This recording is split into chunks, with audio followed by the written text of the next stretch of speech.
Hello, everyone. I know that some of you were asking if I was going to be creating Valorant content and covering the Valorant esports scene. I think on stream I said I don't know, but it looks like Riot is doing stuff already that allows me to start covering it because I want to cover it because there's some really weird thing that's happening right now. So today it started to come out that like Nadeshot, Ocelot, Cloaksy, some other people who you would expect to be able to stream tomorrow, the 7th, when closed beta opens up and everybody starts going live, they would be able to stream. But they're tweeting that they can't, or they're saying on their streams that they can't. And a lot of people are wondering what the heck is going on. So I asked around about this, and this is what I found out. So before I get into all that, I want to lay out like the timeline on how everything's going so you guys have the context on that. By the way, this video brought to you by Alienware. Shout out Alienware. Anyway, basically, maybe in mid-March, I think it's public information, Riot was going to do a boot camp in LA where everybody could go and play. All these influencers were going to come out, and it was going to be this big thing. Obviously, because of the current world, we are not able to do that, so they postponed it and turned it into a thing 2 weekends ago, 2 Fridays ago, I guess I should say, where a bunch of people, including myself, were able to come in and do basically a digital boot camp, which was, I think, a great success.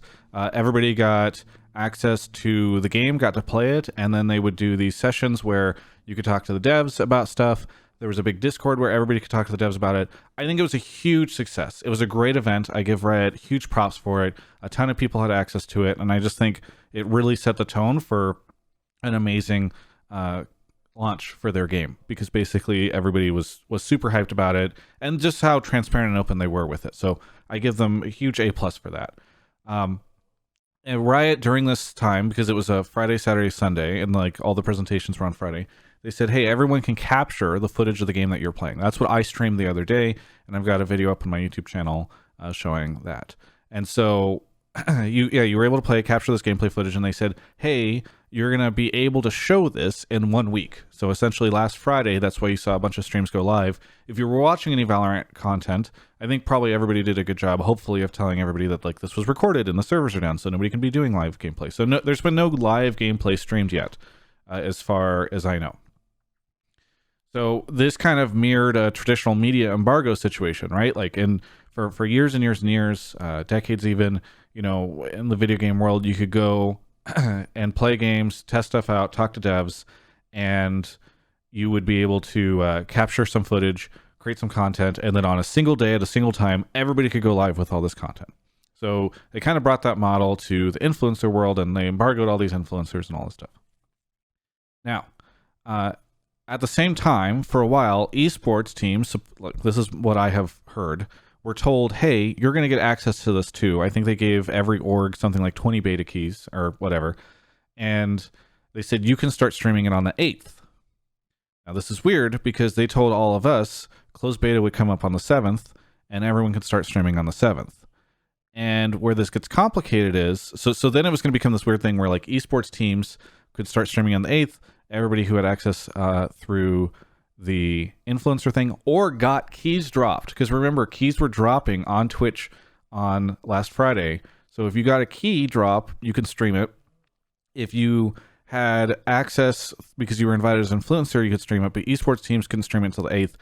And there's some weird thing about how they don't want like the audience to or fans to think that the teams got special access or whatever. I still am kind of unclear on that, but that was the reason that they gave to the teams. Now, this started to get kind of... Oh, by the way, I'm streaming right now, so if you're seeing sub alerts come up, that's why. Now, what's complicated about this is that I believe these are kind of like two separate parts of Riot. Like, the esports part of Riot decided, hey, we don't want there to be some sort of perceived easy access, and we're giving teams advantages or whatever, so they decided on this policy. Meanwhile, the side that's dealing with all the influencer stuff decided to do this boot camp. What ends up happening is the influencer group invites people from organizations like Nadeshot to participate in this thing.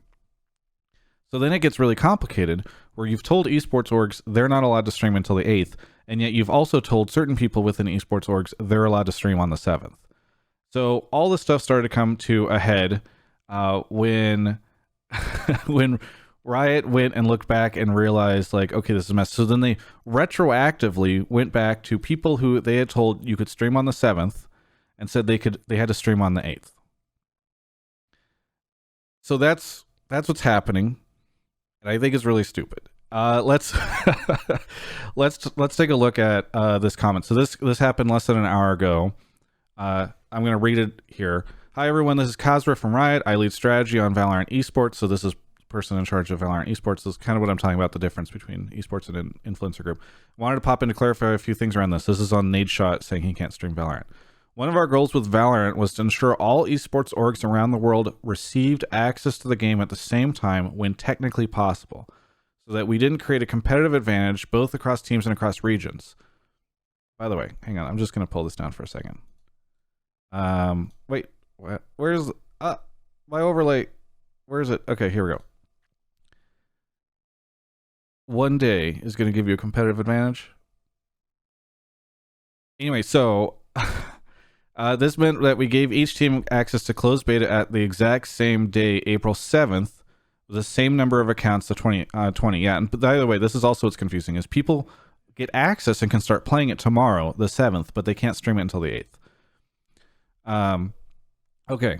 Given these teams' players were getting direct access to us, we also asked them to not stream until the 8th so that our players and fans had equal opportunity to get access on the 7th through the content creators that had already been streaming Valorant. Sometimes there's a blurry line between esports and content creators, and in this case we asked Nadeshot to not stream until the 8th, just as we've asked all other team orgs. Ultimately, our goal is to ensure fairness to access to Valorant, both for esports orgs and fans like you. This is what's weird to me. There is no fairness in access to Valorant. I have access to Valorant. I get to play it tomorrow, and I could stream it.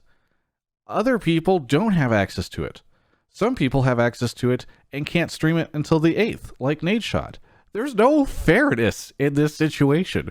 When you do not have an open system in which everyone can get access all at once, it is inherently unfair. You have to just accept at that point in time that you've created an unfair system and figure out the best way to do it. What I think is worse is now Nadeshot's fans can't go watch him play this game. I also think it's unfair that you're telling Nadeshot that he can't play the game whenever presumably some of his influencers might be able to, or he's penalized because his org decided to support influencers that Riot is now going to use to support the launch of their game. Like, nothing about this makes any sense to me whatsoever. And it's just this shit drives me crazy. Because one, like, the lines are going to be blurry. So somebody I saw tweeted or I think put it in the Reddit thread. Oh, actually, I think it was in reply to this. So somebody said, I don't know if I can load this up. Okay, whatever. I can't load it right now. But somebody in that Reddit thread said something like, "Hey, Ibai, the Spain caster, had said that, or is probably going to play, and he's part of the G2 org, right? So, like, can he stream it? Can he not? Does Riot need to go talk to all the different folks in other regions to stop them from streaming? Like, it just becomes super complicated. And also, like, this is such a weird situation. We now have a world in which a publisher is telling people who have access to the game that they are not allowed to stream that game, even though other people are. It's hard for me to think of too many cases in which this has ever actually occurred. Like, normally, orgs are just, anybody who has access to a game anywhere can just stream the game. It's weird now that they're, like, arbitrarily saying, like, if you're part of an org, you can't or whatever. It just sets, like, a really weird precedent. And that's what I want to get at here, which is, like, it's so frustrating to me because Riot has this beautiful moment ahead of them tomorrow. They can continue this great storyline, right? I think a lot of people in esports are skeptical of Riot because they have been more controlling and have made some questionable decisions in the past, to say the least. And yet I think Riot ultimately has done a really good job with their esport, and I really appreciate it. So this is a moment in which Riot can show the rest of the industry and esports folks and people who are skeptical of them, like perhaps FPS fans and Valve fans, right, who have played CSGO for a long time, hey, look how cool we are. And instead they're doing this weird shit that, like, no other publisher would do just to be weird and controlling. And it's like you're just fulfilling the prophecy, guys. Like, it just drives me crazy because like this is it. Like, I like Riot Games. People have called me a shill for them. I don't know if that's true. I feel like I do a lot of these videos, right? But like, I yesterday played Runeterra for quite some time, TFT, and an ARAM. And if I could have played Valorant, I probably would have as well. Like, I like the games that they're making. I want them to succeed. And that is why this shit just drives me up the fucking wall. Because it's like, guys, just don't be weird. Let everyone stream. Who cares? Like, competitive advantage for one day, you're being fair. Like, this is the weird bureaucracy that happens sometimes at this company that just drives me crazy. Because, like, I can tell you that Joe and Anna, the lovely people who are heading up the team making this game that have been in that video, do you think any of them really give a shit about if Nadeshot streams tomorrow?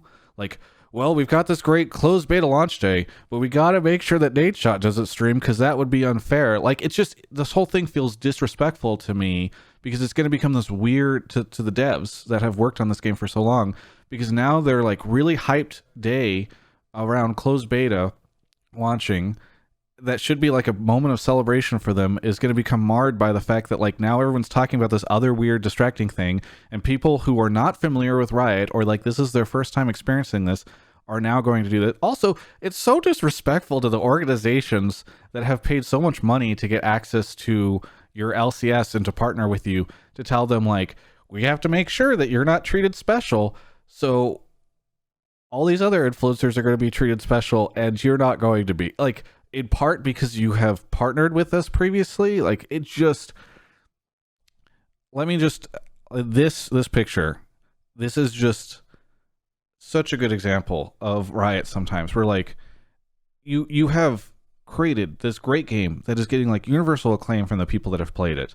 You did this great launch, and now in the very last moment before closed beta, you're just gonna like make this weird decision that does this. Like, and this is again what drives me crazy about Riot. I want them to succeed. I think there are so many great people over there. It is fantastic. And yet, like, what they do sometimes is I look over and I see them and they've got a gun pointed at their foot. And it's like, and it's maybe a judge, right? The judge, which is my favorite weapon from Valorant. Whenever you do get a chance to play it, you should try it. It's a shotgun.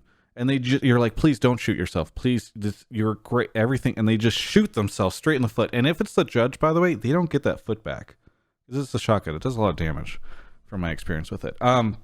So I just, I don't know. I think this thing is so stupid and it's so tilting to me. And like, I was not planning on talking about this at all, or covering Valorant stuff for a while, I guess. But here we are.